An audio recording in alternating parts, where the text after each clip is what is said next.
ఈరోజు విపత్తు అంటే అచ్చెన్నాయుడు గారికి ఏమన్నా ఆలోచన ఉందా?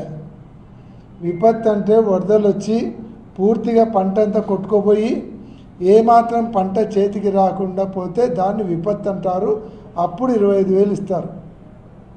కానీ ఇక్కడ ఉల్లికి విపత్తు రాలే, పంట వచ్చింది.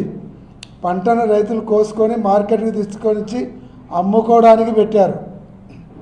అమ్ముకోవడానికి పెడితే గిట్టుబాటు ధర లేక రైతులు నష్టాల పాలై ఇబ్బందులు పడుతున్నారని ప్రభుత్వం మీద మేము ఒత్తిడి తీసుకొని వచ్చాం. మార్కెట్ యార్డ్లో పోయి అక్కడ ధర్నా, చిన్న ధర్నాలాగా చేసి జగన్మోహన్ రెడ్డి గారిని పిలిపిస్తున్నామని చెప్పేసరికి 1,200 గిట్టుబాటు ధర ఇస్తామని అప్పటికప్పుడు ప్రకటించారు మీరు. కానీ అది ఇస్తూ కూడా మొత్తం రైతుల దగ్గర కొనడం లేదు. ఈరోజు దాన్ని కూడా ఎగరగొట్టడానికి ఏం కుట్ర పన్నుతున్నారు మీరు?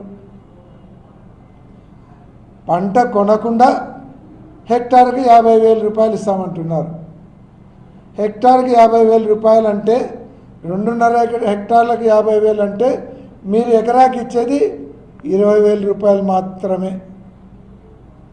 మీరు 20,000 రూపాయలు ఇచ్చి ఏదో ప్రభుత్వ ఆస్తి అంతా రైతులకు రాసిచ్చినట్టు మాట్లాడుతున్నారు.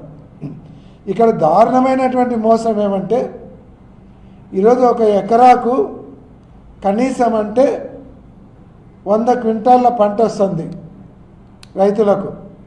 100 క్వింటాళ్ళ ఉల్లిని ప్రభుత్వం కొనాలంటే 1,20,000 రూపాయలు అవుతుంది. కొద్దిగా తక్కువ వేసుకున్నా మినిమం 1,00,000 రూపాయలు ప్రభుత్వం పెట్టి కొనాలి. సరే, వాళ్ళు అమ్ముకోగలుగుతారా లేదనేది సెకండరీ. దాన్ని ఎగరగొట్టడానికి మొత్తం ఒక హెక్టార్కు కొనాలంటే దాదాపుగా 3 లక్షల రూపాయలు పెట్టి ఉల్లి కొనాలి గవర్నమెంట్.